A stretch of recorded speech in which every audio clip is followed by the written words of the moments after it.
Furnekans, jumpa lagi dengan aku, Alin. Pada podcast episode ini, aku sedang bersama Bapak Nicholas selaku Ketua Prodi Desain Furniture Polifurneka. Baik, langsung aja. Selamat pagi Pak Niko. Ya, selamat pagi Mbak Alin. Bagaimana kabarnya Pak? Kabar sehat? Alhamdulillah ya Pak. Iya, sehat. Mungkin Bapak bisa langsung memperkenalkan diri kepada calon Furnekans yang sedang menonton podcast ini Pak. Ya, jadi salam kenal semuanya, salam sehat selalu. Perkenalkan saya Nicholas, nama lengkap Nicholas Sosoid. Saya ditunjuk sebagai penanggung jawab prodi sebagai ketua program studi dan juga sampai saat ini juga masih menjabat sebagai kepala program studi. Mungkin tuh cukup. Baik Pak Niko, mungkin langsung saja Bapak dapat memberi penjelasan singkat mengenai apa sih desain furniture itu Pak? Ya, terima kasih Mbak. Jadi coba saya sampaikan ya sedikit terkait program studi desain furniture ini. Memang ini masih program studi yang satu-satunya di Indonesia, karena memang kita di bawah Kementerian Perindustrian ini kita punya program studi yang spesifik ya, khusus di bidang furniture dan negeri juga. Dan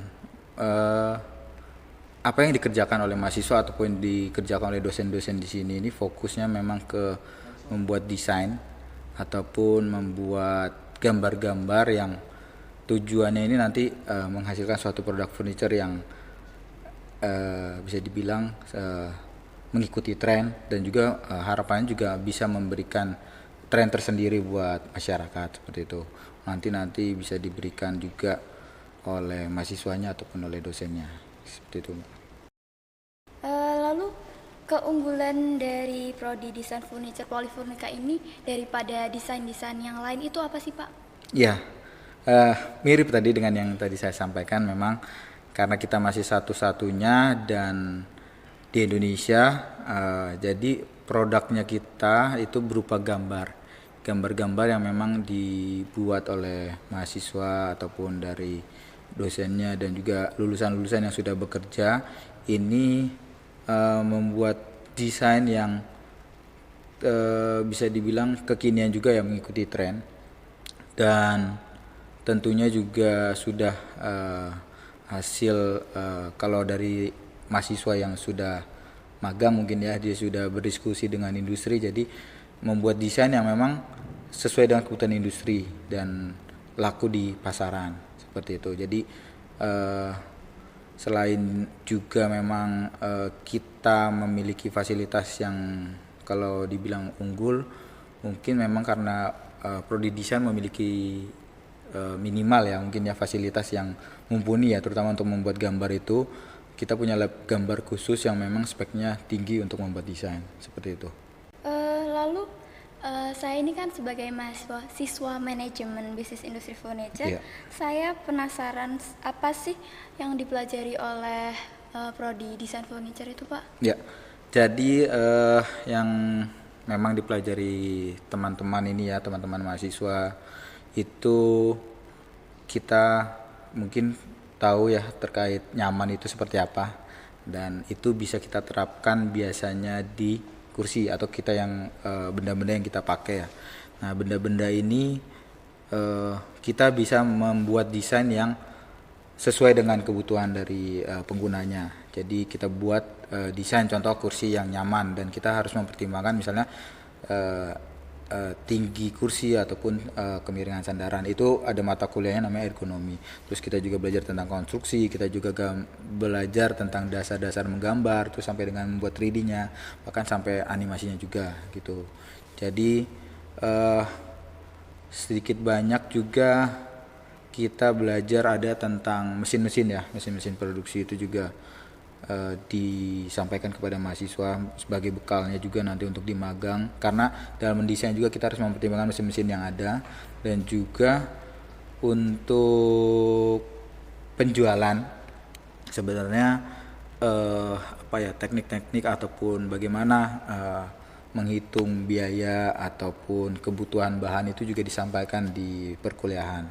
Bahkan kalau mereka di magang pun diberikan materi tentang bagaimana menghitung harga jual dari barang yang mereka desain dan produksi.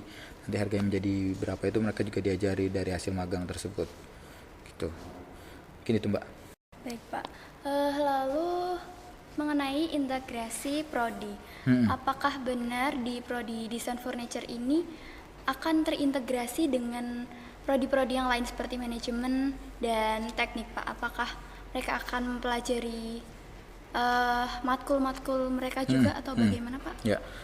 Jadi di desain sebenarnya ada beberapa mata kuliah yang memang juga diambil di prodi lain. Contohnya seperti mata kuliah pengetahuan bahan. Contohnya juga ada mata kuliah teknik presentasi dan juga mata kuliah yang terkait permesinan atau pengenalan alat manual. Nah, alat-alat ini nantinya bisa membantu mahasiswa juga dalam mempertimbangkan desainnya sendiri, karena dalam mendesain juga dia perlu mengenal mesin yang bisa memproduksi atau membuat merealisasikan desainnya itu. Dan kalau di kami ini diharapkan juga nanti dalam suatu hasil akhir itu dalam bentuk produk tugas akhirnya juga itu mengharapkan kolaborasi antar tiga prodi ini. Jadi mungkin di depan itu adalah seorang desainer ini sudah berkomunikasi dengan klien, terus juga sudah mendapatkan maksud dan tujuan atau keinginan dari klien, dan bisa oleh seorang desainer bisa menginterpretasikan dalam gambar 3D dan gambar kerja. Terus gambar kerjanya ini bisa diserahkan ke bagian produksi, dan produksi yang membuat dengan keakuratan yang tinggi, dengan kecepatan juga dan efisiensi dan serta efektivitasnya dalam produksi. Kemudian hasilnya sampai dengan finishing juga hasilnya baru bisa kita istilahnya kalkulasikan itu, kita hitung nanti biaya-biaya produksinya dan biaya yang mungkin untuk jadi dijual ataupun nanti baik secara istilahnya dijual custom ataupun massal seperti itu nanti, karena ada perhitungan sendiri baik itu bahan maupun hasil akhirnya gitu. Dan itu sebenarnya konsep itu bisa diterapkan atau mungkin sudah diakomodir melalui unit tertentu, namanya unit TEFA, Teaching Factory. Jadi melibatkan 3 prodi ini untuk sama-sama bekerja menghasilkan suatu produk yang laku di pasaran seperti itu. Oh baik Pak, berarti sangat komplit ya Pak. Iya. Dari hulu hingga hilir Iya. akan dipelajari oleh mahasiswa desain furniture. Iya. Lalu mengenai kompetensi yang akan didapatkan oleh mahasiswa, apa saja sih Pak yang akan didapatkan oleh mahasiswa jika nanti calon Furnekans akan lolos dan Iya. bisa berkuliah di Polifurneka Pak? Kalau kompetensi itu memang kita bagi ya, jadi berdasarkan tahun pendidikan. Itu di tahun pertama dia nanti akan kalau lulus di tahun pertama, di 2 semester pertama itu akan setara dengan seorang drafter kalau berdasarkan KKNI-nya. Terus di tahun kedua seorang mahasiswa desain ini setara dengan profesi asisten desainer. Kemudian di tahun ketiga setara dengan profesi seorang junior designer, karena memang output lulusan dari D3 ini menjadi seorang supervisor ya, disiapkan menjadi seorang supervisor ya. Cuman memang menjadi supervisor tidak artinya begitu lulus dari Polifurneka ini langsung bekerja di industri berharap langsung jadi supervisor, tidak seperti itu ya. Ya, jadi memang bertahap seperti halnya dengan di sekolah, proses drafter dulu, mungkin ada pengalaman. Kalau pengalamannya bagus bisa langsung cepat naik tingkat dan naik level pekerjaannya, jabatannya di perusahaan seperti itu. Jadi kompetensi lainnya juga di sini kita diajarkan yang baru-baru ini ya tentang pendidikan untuk karakter ya. Jadi kompetensinya itu tidak hanya di desainnya, tapi kompetensinya juga dalam berkomunikasi, terus juga dalam berperilaku. Jadi di luar sana ternyata kebutuhan akan itu lebih tinggi dibandingkan yang memiliki pengetahuan lebih besar. Jadi lebih menyukai mahasiswa yang ataupun lulusan yang memiliki attitude baik, meskipun tidak terlalu tinggi pengetahuannya atau skillnya, dibandingkan punya tinggi pengetahuan dan skillnya namun tidak atau kurang di attitude-nya, seperti itu. Jadi pembentukan karakter itu juga penting dan diuji juga secara skill dan pengetahuan itu melalui uji kompetensi. Jadi kita di desain punya uji kompetensi yang fokusnya ke merancang desain furniture, seperti itu nanti diuji dan dapat sertifikat untuk mendampingi ijazah dari mahasiswa setelah lulus nanti. Polifurnica sudah meluluskan satu angkatan, yaitu angkatan tahun 2018 ya Pak. Ya.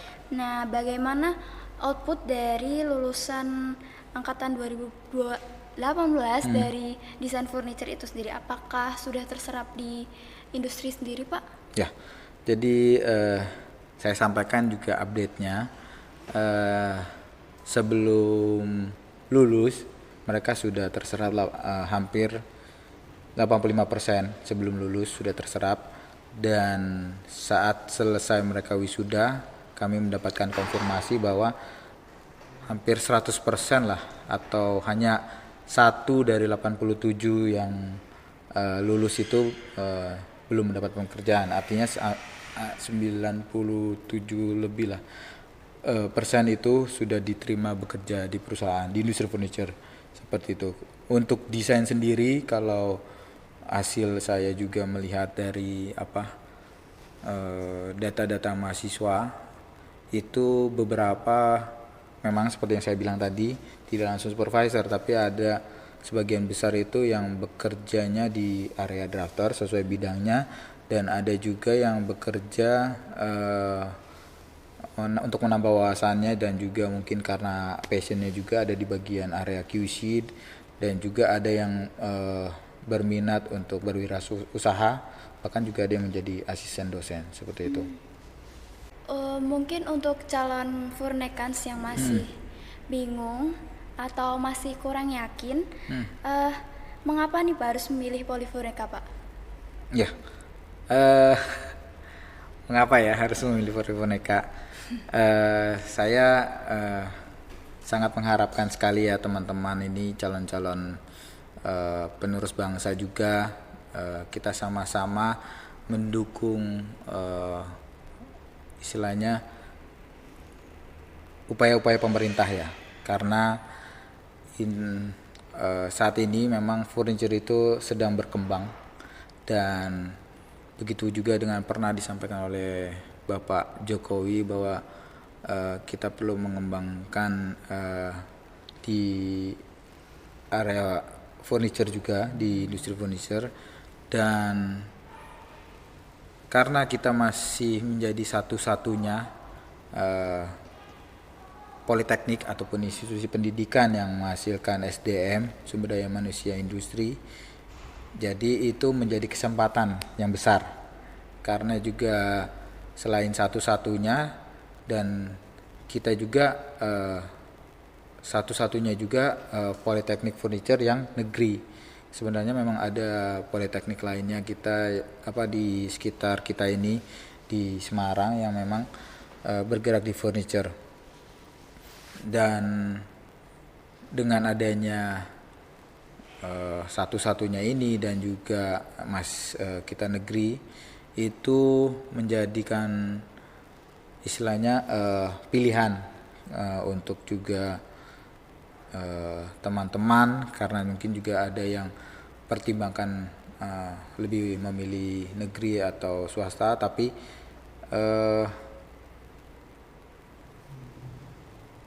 menjadi lulusan dari Polifurnica ini juga peluang besar ya, khususnya di desain, karena memang Indonesia untuk lulusan yang lulusan desain itu memang banyak, tapi untuk yang di fokus di furniture tidak banyak, dan kita bisa menjadi pelopor seperti itu. Lulusan yang fokus di desain ini, yang di industri furniture ini, bisa membantu industri furniture, karena selama ini kita di industri furniture masih mengandalkan desainer-desainer luar. Kalau teman-teman nanti ya memang berminat masuk sini, ya kita bisa membantu negara kita tadi mendukung harapan dari pemerintah terkait pengembangan industri furniture di Indonesia dan bisa bersaing di dunia ya. Karena di Asia Tenggara juga kita punya cukup banyak pesaing ya, tapi Indonesia sekarang sudah mulai bangkit untuk furniturnya, dan tentunya dengan lulusan-lulusan desain furniture ini kita bisa menambah SDM industri yang ahli di bidang desain yang bisa menggantikan ya, ataupun menambah ataupun bisa memberikan nuansa baru ya terkait kompetensi bahwa di Indonesia juga kita punya talenta ataupun sumber daya yang mumpuni di bidang desain seperti itu, dan khususnya di bidang furniture. Nah, jadi untuk calon Furnekans jangan ragu ya untuk masuk ke Polifurneka, khususnya di prodi desain furniture. Pertanyaan terakhir nih Pak, Ya. Mungkin Pak Niko bisa sedikit membocorkan mengenai tips and trik agar calon Furnekans bisa apa ya Pak, lancar gitu dalam mengerjakan tes dan lain-lainnya itu Pak. Jadi untuk tips and triksnya buat teman-teman calon mahasiswa baru di Politeknik Furniture ini yang mau masuk program studi desain furniture ya. Kalau untuk mengerjakan soal, saran saya seperti saya pernah dapat saran juga, apa maksudnya diajari oleh dosen saya sebelumnya, semakin sering ataupun semakin banyak itu semakin baik gitu. Artinya semakin banyak yang dibaca juga semakin menambah pengetahuan kita, wawasan kita. Jadi kita tahu dengan jenis-jenis soal dan bisa menjawab berbagai macam soal. Tapi bukan menjadikan itu dihafal ya, karena saya juga dulu belajar pun tidak pernah menghafal. Jadi saya memahami soal. Jadi dari saya memahami soal, saya bisa mengembangkan untuk menjawab pertanyaan-pertanyaan lainnya yang bisa kita analisa secara logika. Jadi kita kalau bisa itu membaca itu tidak mungkin, kalau ada modelnya lebih baik artikel dibandingkan menghafal ABC jawabannya A ini ya. Tidak seperti itu, tapi lebih kayak kita bisa melakukan analisa itu lebih enak mempelajari itu. Sedangkan itu di di soalnya ya, tapi kalau saya bilang mahasiswa desain itu untuk umum yang tadi saya sampaikan. Tapi kalau untuk mahasiswa desain mungkin kalau ya udah tahunnya di luar itu seperti apa seorang desain yang akan masuk desain itu, pastinya akan berkecimpung di gambar. Nah, di gambar itu sebenarnya kemampuan itu bisa dari bakat ataupun dilatih.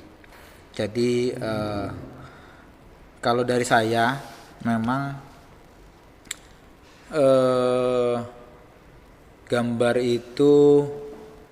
yang bagus tidak menjadi suatu kewajiban.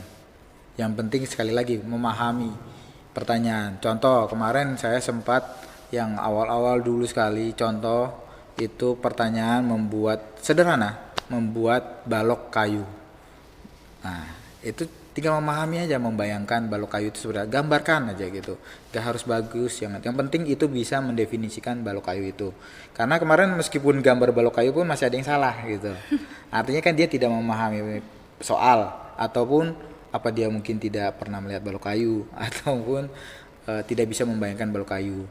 Nah seperti itu. Jadi kemarin itu ada yang membuat balok kayu polos saja, kotak balok persegi panjang gitu. Tapi kan itu bisa jadi batu bata panjang, apalagi polos gitu ya. Nah, apa yang membedakan balok kayu dengan itu kan kita bisa analisa gitu. Apa yang kurang? Oh, mungkin ada mata kayu, oh ada serat-serat. Nah, itu sebenarnya gambar itu kan kita perlu memahami soal. Jangan dihafal. Balok terus sama kayu, balok dan kayu jadinya digabung gitu kan. Nah, itu kan kita butuh, ya kita juga udah, teman-teman mungkin juga udah dewasa ya, kemampuan analisanya juga lebih tinggi lah daripada anak SMP gitu ya. Tapi kita di sini butuh yang bisa seperti itu daripada harus menghafal seperti itu. Itu sih trik dari saya, karena dari memahami itu yang seperti saya bilang akan bisa dikembangkan untuk menjawab pertanyaan yang lain. Seperti itu. Baik Pak, mungkin cukup sekian bincang-bincang kita kali ini. Terima kasih atas waktu dan kesempatan yang telah Pak Niko berikan. Ya, terima kasih juga Mbak Alin, dan saya tunggu juga untuk calon-calon mahasiswa baru Voli Furneka ya. Sampai ketemu di kesempatan berikutnya ya. Dan saya berharap mudah-mudahan informasi dari podcast kami ini dapat bermanfaat bagi calon Furnekans yang masih bingung mau mendaftar dan masih ragu-ragu. Jangan ragu-ragu ya Pak untuk mendaftar di Poli Furneka, khususnya di Prodi Desain Furniture. Sekian dari kami. Kami akan menunggu kalian calon Furnekans di Poli Furneka. Sampai jumpa di Poli Furneka. Ya, sampai jumpa.